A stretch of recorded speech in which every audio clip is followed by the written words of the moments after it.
اس لیے رمضان کا مہینہ اللہ پاک نے دیا ہے اور روزہ اللہ پاک نے دیا ہے. کتب علیکم الصیام کے معنی جسم کے ہر عضو روزہ ہے، خالی بھوکے پیاسے رہنے کا نہیں. جسم کے ہر عضو کا روزہ ہے، اپنی آنکھوں کا روزہ ہے، اپنی زبان کا روزہ ہے. ذرا زبان کو سنبھال کر استعمال کرو، اس کی مشق کرو. یہ زبان جو ہے نا، یہ پوچھا یا نبی اللہ جنت میں لے جانے والی چیزیں کیا ہے؟ کہا دو چیزیں، ایک تقوی، دوسرا اخلاق.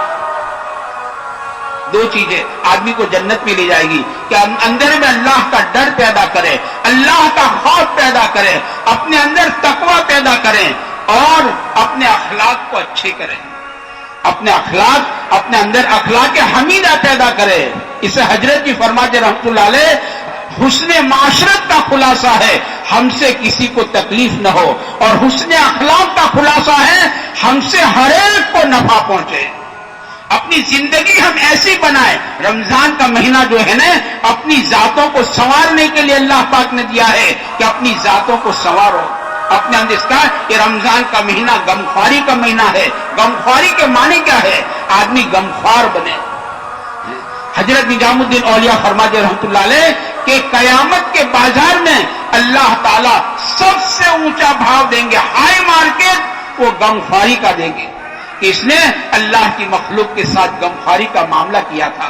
اس نے یتیموں کے سر پر ہاتھ پھیرایا تھا، یتیموں کا مال ہڑپ نہیں کیا تھا کہ بھائی انتقال کر گیا، اب یتیم بھتیجوں کا مال ہڑپ کر لیا، بیوہ بہن کا مال کھا گیا.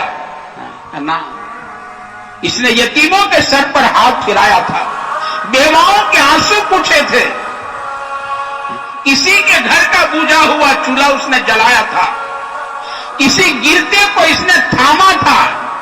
گرتے کو گرانا نہیں، ہمارے پیارے نبی صلی اللہ علیہ وسلم نے گرتوں کو تھامنا سکھایا ہے. گرتوں کو تھامو، مجبوروں کی مدد کرو، ان کی مجبوری کا نفع مت اٹھاؤ، ان کی چیز آنکھ آنے میں مت لے لو. یہ غریب مصیبت زدہ تیرے پاس آیا ہے، اس کا جوان بچہ موت کے منہ میں ہے، اپنی قیمتی سے قیمتی چیز لے کر آیا ہے، اس کی روپے کی چیز آنکھ آنے کے اندر مت لے لے، مجبور کی مجبوری کا نفع مت اٹھاؤ.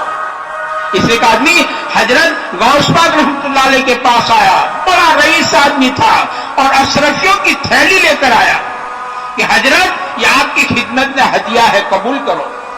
لیکن چونکہ اللہ والے دل کی آنکھ والے ہوتے ہیں، معمولی نہیں، اللہ والے دل کی آنکھ والے ہوتے ہیں. اسے کہنے والوں نے کہا ہے کہ علماء کے پاس جاؤ نا تو اپنی زبان کو سنبھالو، قاضی کے پاس جاؤ تو اپنی قلم کو سنبھالو، اور اللہ والوں کے پاس جاؤ تو اپنے دل کو سنبھالو ذرا. وہ تو دل کی آنکھ والے ہوتے ہیں. حضرت غوث پاک رحمۃ اللہ علیہ نے یوں کہا کہ نہیں، مجھے تیرا ہدیہ نہیں چاہیے، واپس لے جا. اٹھا اسے، کہا نہیں حضرت قبول کر لو. کہا نہیں تو واپس لے جا. میں نہیں قبول کروں گا، واپس لے جا. وہ اصرار کرتا رہا. حضرت غوث پاک رحمۃ اللہ علیہ نے اس کے اشرفیوں کی تھیلی کو ہاتھ میں لی اور یوں اس کو دبایا تو اندر سے خون کے قطرے نکلے اور زمین پر گرے. آگ اشرفیوں کی تھیلی کو پھینکا اور کہا اللہ کی مخلوق کا خون چوس کر پیسے جمع کرتے ہو اور ہم کو ہدیہ دینے آتے ہو. نہ، مجبوروں کی مدد کرو، مجبوروں کی مدد. گرتوں کو تھام لو. نشہ پلا کے گرانا تو سب کو آتا ہے، مزہ تو تب ہے کہ گرتے کو تھام لے ساکی. ذرا گرتوں کو تھامو. غمخواری میرے دوستو اس کو کہتے ہیں. یہ رمضان کا مہینہ غمخواری کا مہینہ ہے. ذرا تلاش کرو غریبوں کو، یتیموں کو، محتاجوں کو، مسکینوں کو، حاجت مندوں کو، بھوکوں کو میرے دوستو تلاش کرو. کوئی گھر ایسا تو نہیں ہے کہ جس گھر میں بیچارہ غریب باپ اپنے بچوں کے عید کے کپڑے تیار نہیں کر سکا ہے. اس کے پاس کوئی انتظام نہیں، اس کے بچوں کے عید کے کپڑوں کا کوئی انتظام نہیں ہے. میرے بچے کا کپڑا تو جاپان کا بنا ہے اور چمکدار بنا ہے، اس کی ٹوپی چمکدار ہے. اور ایک یتیم بچہ، یہ بیوہ کا یتیم بچہ، اس کا غریب باپ کمانے والا دنیا سے رخصت ہو چکا ہے، اس کی ماں بیوہ ہے، اس کا سہاگ گزر گیا ہے، یہ اپنے یتیم بچے کے عید کے کپڑوں کا انتظام نہیں کر سکی، کوئی ایسا مکان تو نہیں ہے؟ ذرا تلاش کرو، کہیں ایسا نہ ہو عید کے دن میرا بیٹا جاپان کا چمکدار کپڑا پہن کر نکلا، چمکدار ٹوپی پہن کر نکلا، اور وہ عید کے دن یہ بیوہ کا یتیم بچہ پھٹے پرانے کپڑے پہن کر نکلا ہے، ننگے پاؤں نکلا ہے۔ یتیم بچہ میرے بیٹے کے چمکدار کپڑوں کو دیکھتا ہے، چمکدار ٹوپی کو دیکھتا ہے، اور اپنے پھٹے پرانے کپڑوں کو دیکھتا ہے، اور یہ یتیم بچہ روتا ہے، اور یہ روتے روتے گھر جاتا ہے، اور اپنی ماں کی گود میں بیٹھ کر اپنے مرنے والے باپ کو یاد کر کے اپنی ماں کو بھی رلاتا ہے اور خود بھی روتا ہے۔ میرے دوستو، کہیں ایسا نہ ہو عید کے دن ہم سارے کے سارے خوشیاں منا رہے ہو، اور وہ عید کے دن کسی گھر کے کونے میں کوئی بیوہ جس کی گود میں یتیم بچہ اپنے باپ کو یاد کر کے رو رہا ہو۔ غمخواری کے معنی یہ ہے، تلاش کرو۔ یہ رمضان کا مہینہ، یہ رمضان کا مہینہ غمخواری کا مہینہ ہے، تو غمخواری اسے کہتے ہیں۔ آدمی اپنے اندر یہ صفات پیدا کرے، حسن اخلاق کہتے ہیں، ہم سے ہر ایک کو نفع پہنچے، ہر ایک کو نفع پہنچے، اپنی زندگی کو ایسا بنانا ہے۔ دو چیزیں کہتے ہیں آدمی کو جنت میں لے جاتی، ایک تقوی اور ایک اخلاق، کہ ہم سے ہر ایک کو نفع پہنچے۔ ایک بزرگ دریا کے کنارے پر تھی، تو دیکھا ایک بچھو جو ہے وہ کنارے پر آنا چاہتا ہے، لیکن پانی کی موجیں تھپیڑے اسے ادھر سے ادھر کر دیتی ہے، تو حضرت نے اسے ہاتھ کا سہارا دیا۔ لیکن بچھو کی خاصیت ہے ڈنک مارنا۔ بعض انسان بھی ایسے ہوتے ہیں، اجلے کپڑوں میں ہوتے ہیں، اجلے کپڑوں میں ہوتے ہیں، لیکن ان کے اندر ایسی حرکات اور سکنات ہوتی ہے کہ بس کسی کو ڈنک مار دو، کسی کا نقصان کر لو، بھلے ہمارا بھلا ہو نہ ہو، لیکن کسی کا نقصان کر لو۔ کسی کی غریب بچی، اس کی جوان بیٹی کا رشتہ کسی اچھے گھر ہو رہا تھا، رشتہ ہونے جا رہا تھا، اور ایسا ڈنک مار دیا کہ رشتہ ہوتے ہواتے رک گیا، رشتہ نہیں ہوا۔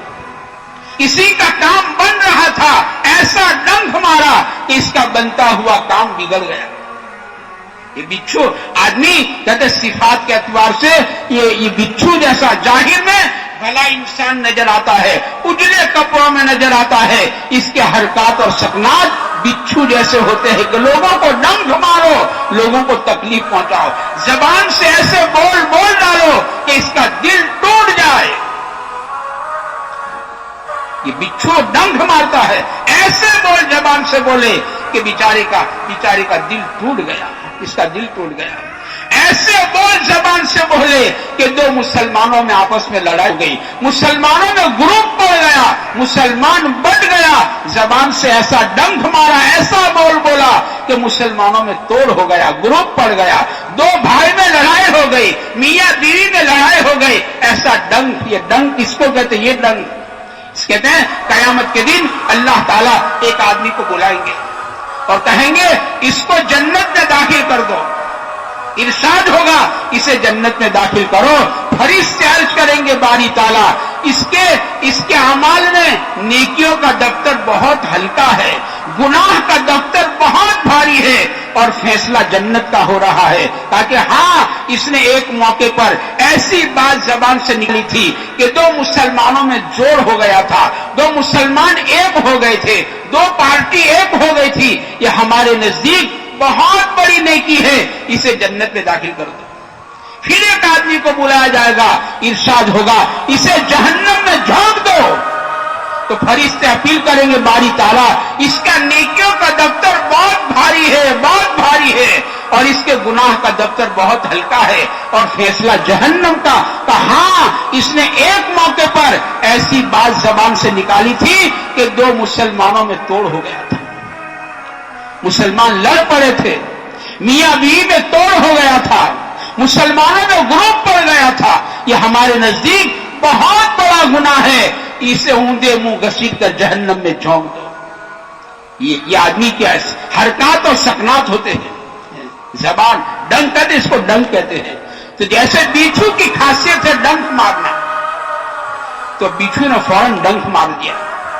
اور چونکہ پانی کے بچھو بڑے زہریلے ہوتے ہیں اور بزرگ تل ملا گئے اور چھوڑ دیا. پھر تھوڑی دیر ہوئی اور آپ نے ہاتھ کا سہارا دیا, پھر بچھو نے ڈنک مارا, آپ تل ملا گئے, چھوڑ دیا. پھر تھوڑی دیر ہوئی, پھر ہاتھ کا سہارا دیا, پھر اس نے ڈنک مارا. ایک آدمی دور سے یہ منظر دیکھ رہا تھا, وہ قریب آیا اور کہا کہ حضرت آپ بار بار ہاتھ کا سہارا دیتے ہو اور یہ آپ کو ڈنک مارتا جاتا ہے, آپ بےتاب ہو جاتے ہو, پھر آپ اس کو ہاتھ کا سہارا کیوں دیتے ہو؟ اللہ والے نے ہائے ہائے کیا بات کہی ہے. اللہ والے نے فرمایا بھائی یہ بچھو اپنی برائی کو نہیں چھوڑتا ہے, میں اپنی بھلائی کو کیوں چھوڑوں گا؟ آدمی اپنے اخلاق کو بنائے, یہ چیزیں جنت میں لے جائے گی کہ آدمی تقویٰ اللہ کے ساتھ کا معاملہ صحیح کر لے, اخلاق کے ذریعے مخلوق کے ساتھ کا معاملہ اپنا صحیح کر لے. یہ دو چیزیں آدمی کو جنت میں